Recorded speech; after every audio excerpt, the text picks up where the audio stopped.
bakunze inkuru ndetse n'ibiganiro bitandukanye bikunda gutambuka ngaha kuri no YouTube channel Rukundo Love Stories. Ndabasuhuje kandi mbahaye ikaze. Uyu munsi ndagarutse ariko ngarukanye inkuru nziza, nako ngarukanye inkuru shyashya. Naho inkuru nziza zo umunsi kundi ziboneka ku bwishi, ni nk'abasore bafite imico myiza muri no miss. Abakobwa ni muntera amabuye. Niba uwaba yarakubanye bandi, ihangane gato nakumva kakana. 80% birashoboka cyane yuko uwo musore mwamuri gukundana yaba atari wawe. Nkubeshye se kandi ubwo ngubwo nuko twaje mu nkuru yacu uyu munsi, inkuru ya Setia nakasa mutwe.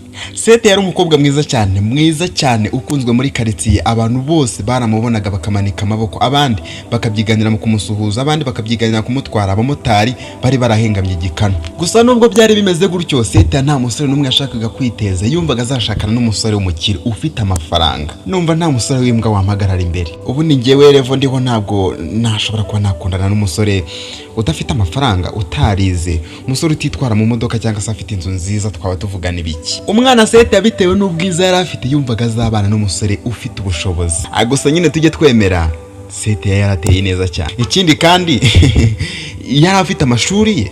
Gusa nyine ngo kandi kantu ababyeyi be bari bamuziho cyangwa se bakundaga guhora bamwihanizaho, nuko ni wa mukobwa udashaka gukora akumva yuko ubwiza bwe abasore bazabufiringa, kikaba aricyo kintu bamukundira. Ese niko bizamugendekera?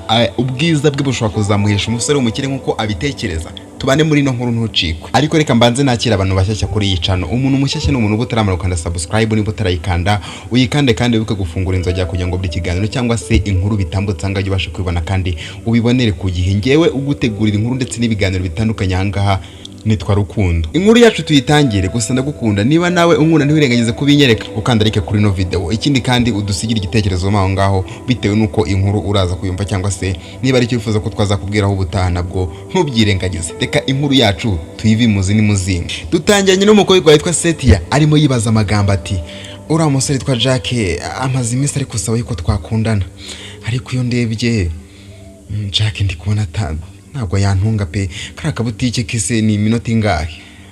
Mana ndabizi ntabwo wampemba uriya muntu. Akimara kwibaza gutyo yagiye kubona wa musore Jack n'ubundi aramuhamagaye aramukupa. Imyaka ndamukanye yo noneho ndi kumva ni stress gusa. Ndamuvuga gahita nanyitambikira muri telefone kubera icyo uramusore ashaka kunzira mu buzima. Uramusore bundi ashaka iki mu buzima bwanjye? Nko ntamukunda kandi nabimubwiye. Wa musore Jack ntabwo yacitse intege muri ako kanya, n'ubundi yarongera arakopoza nimero icamo. Umukobwa yarayirebye ariko ahitamo kuyifata kugira ngo amwihaneze. Akimara kumufata umusore nta kindi yavuze, yahise amubwira ati Setia, uko nifuza yuko wampakanya tukaganira wabifashijemo koko. Erega nubwo wampaye kiriya gisubizo ariko nibyo koko amarangamutima yawe niko yabikwemeje, ariko wakihangana ugashaka kanya byibura tukazaganira turi kumwe, byarushaho kuba byiza cyane. Mu burakari bwinshi cyane Setia yasa musubiza ati, umva nkubwire Jack, njye ntabwo nganira n'imbwa kabisa. Uzareba ngo muri quartier niyo wazibura uzajya ku bipangu by'abakirezi bazihere muganire nazo, njye wunde kumpa amahoro nanakwiyamye. Kandi Jack yahise amera nk'umuntu ukubiswe n'inkuba, yibaza nimba ari we bari babwiye. Biramuyobera kubwirwa amagambo ameze gutya n'umukobwa ukunda cyangwa se n'umuntu ukunda, birababaza cyane. Ni nk'inkota igenda igahinguranya mu mutima. Abarove nkunda mwebwe nimureke mbibwirira aka kantu, ibi bintu nimuzabigenderemo. We naramuka wanze umuntu ntuzabimubwire mu ubu buryo, uzabimubwire mu buryo bwa kinyabupfura, kandi abizi neza azabyumva. Uzi neza yuko Setia yatuma umuntu yiyaho. Jack yahise amera nk'umuntu uhagaze mu mayira abiri, yabuze yacamo n'iyareka, ari kwibaza ati, ariko ubundi Setia ni muntu ki?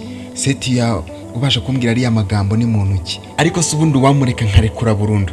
Ngomba kurekura Setia nkamureka. Imana ifite abakobwa benshi kandi beza, ndabizi neza, ntabwo nayisenze igihe gitoya. Birashoboka cyane ko yanampereza undi. Gusa Setia ndamukunda.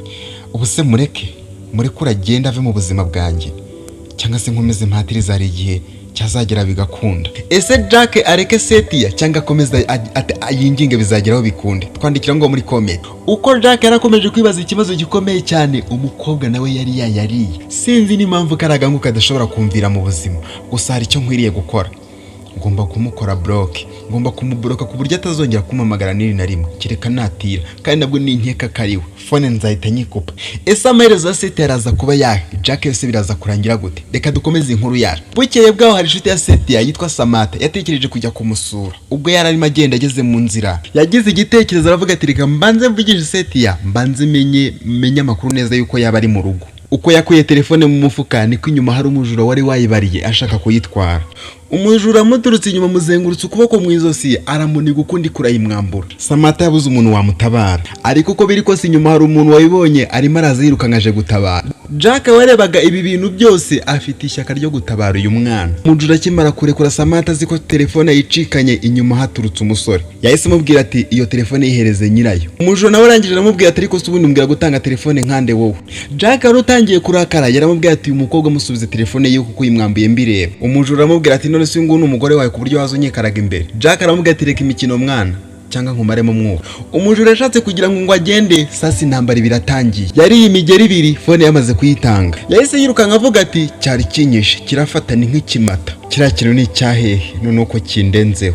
Jack yahise abwira Samantha ati komeza urugendo rwawe ugende kandi ube maso. Samantha aramubwira ati urakoze cyane Imana iguha umugisha ariko ntabwo nkuzi wanyibwiye. Jack arangije aramusubiza ati mwana icyo nagombaga gukora nagikoze pe, ahubwo wagira ukagenda ukarenga hariya nkiri kukureba. Kira kintu kitagaruka kuko cyakumerera nabi.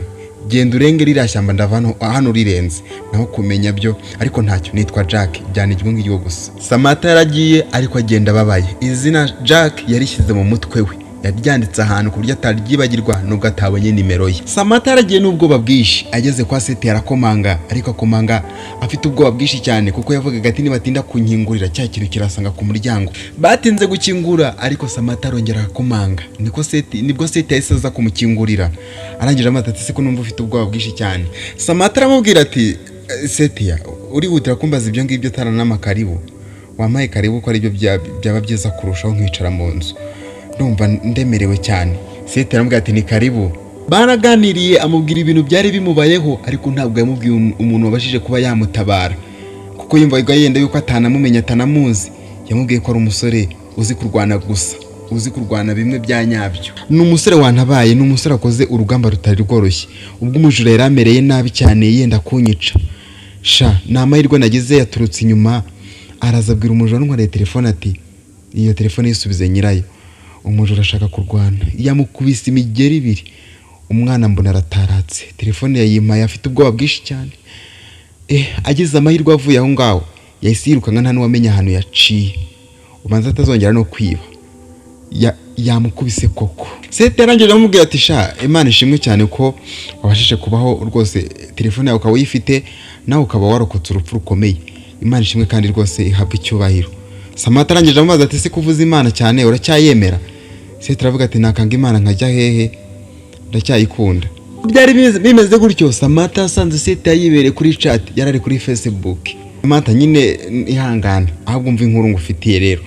Usanze hari umusore turi kuciringa ahangaha mwana, arimo arambwira ukuntu nkunda kandi n'umukire witonde akora muri bank. Atati kagira inkuru rero mwene abo ngabo ndabizi bakunda kubi. Sha uyu musore amaze iminsi ariko saba ko twakundana pe, ariko ndoze ngiye kumwemerera mwana. Ejo bundi yanyohereje amafaranga, namubwiye ko afite anniversaire kandi wumve sha naranamubeshyaga. Namubwiye ko afite anniversaire, ampa amafaranga ankoreshereza keke. Ashaka ko ari umukiri buryo yanyeretsemo rwose ntago namutakaza. Ese uyu musore waba ugiye kwegukana Seti yaba ari musore bwoko ki? Ntucikwe n'igice cya kabiri cy'iyi nkuru. Ese ni iki uzi ku bantu bakunda n'abahujwe na Facebook cyangwa izindi mbuga nkoranyambaga?